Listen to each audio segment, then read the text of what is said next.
hell is she?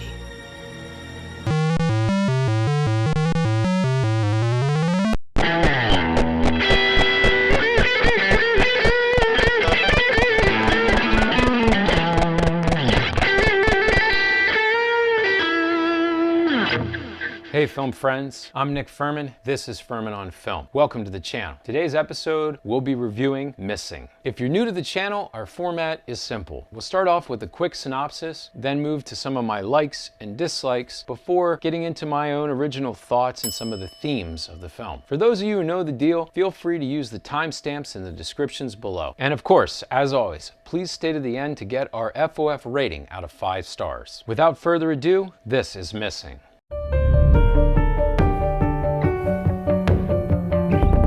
After her mother goes missing while on vacation with her new boyfriend in Colombia, stuck thousands of miles away in Los Angeles, her daughter, named June, uses all of the technology at her fingertips creatively to try and find her before it's too late. But as she uncovers more clues, her investigation unearths as many questions as answers, and June begins to wonder if she ever knew her mother at all. Well, let's start with what I liked about this film. Now, in my Megan review, I talked about the concept of dumpuary and how studios use this time in January to dump their garbage they couldn't find room for anywhere else. But amazingly, January has actually been kind of okay this year, at least for genre pictures. And here we are, Megan, Missing, Cocaine Bear, Plane for some people. We're doing all right. Now, Missing is a kind of spiritual successor to 2018's Knowing. In fact, this is directed by the editors of that film, Nicholas Johnson and Will Merrick. And the director of that film, Anish Shaganti, is a producer here. These belong to a series of pictures which are shot entirely from the perspective of a computer screen. Screen recordings, screen grabs, FaceTime calls, successions of images where everything is on some kind of device. Searching is like this, so are the Unfriended movies for horror fans. So much here is just impressingly inventive. For instance, this is the first meet cute I've ever seen through short video messages on a thread. You know, this whole format could significantly restrict a director, but the whole team just seems up to be much more creative this time around. Now there's a watch with a camera that she utilizes to move around from time to time. There is a door cam that comes on screen anytime an individual approaches the house. Hint, this will be several times. The directors use not only what is typed on screen to further the story, but also what gets deleted, what the actual search strings were, and what she considered searching for but decided against instead. These moments allow us to see inside of June's mind and her motivations. I guess what I'm saying is, this is not just a filmmaking gimmick. Johnson and Merrick go way beyond that here. What it is, in fact, is a mystery. It's sleuthing and problem-solving clue by clue, just on a screen. There are red herrings everywhere.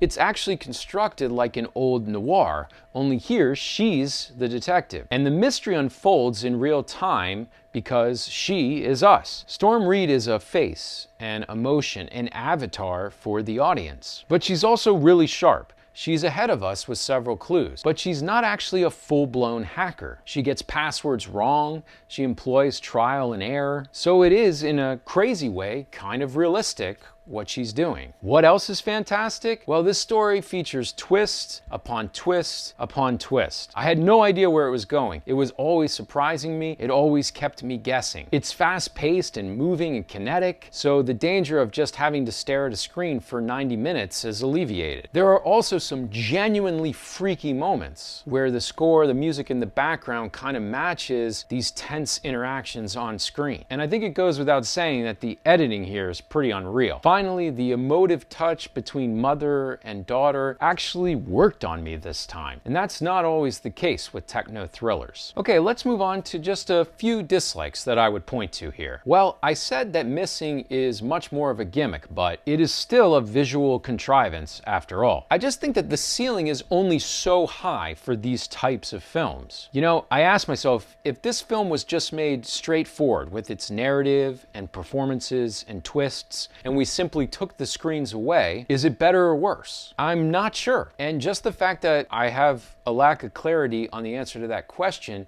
may show how effective missing really is. Beyond that, it's just little nitpicks. I'm not sure that in real life the email hacking and password cracking would go as smoothly as it does here. There are some moments which strain credulity also. So I also have to ask, can a mystery just get a little too twisty? In other words, do things get a little too far-fetched as the filmmakers keep spinning us up and up into this web? Now, my final criticism isn't really a full-blown critique. It's just something that I noticed and kind of want to point out. Missing does this thing that you see in a lot of films where it shows you a piece of footage or a segment, and then later we revisit that, but from a completely different angle. And that story shift kind of changes its meaning and its significance in the grander narrative. Now, for me personally, that wasn't too much of a bother, but I could see how that could be distracting or feel a little contrived to kind of get us to the conclusion that the filmmakers want us to arrive at. The only thing to add thematically is that this is an even more tech-friendly and Gen Z film than Knowing was. There is far greater social media fanaticism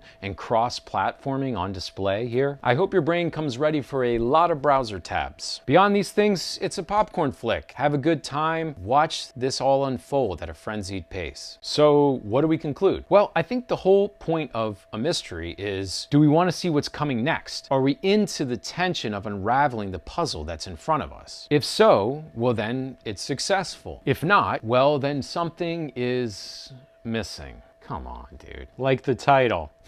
Overall, I was thoroughly impressed.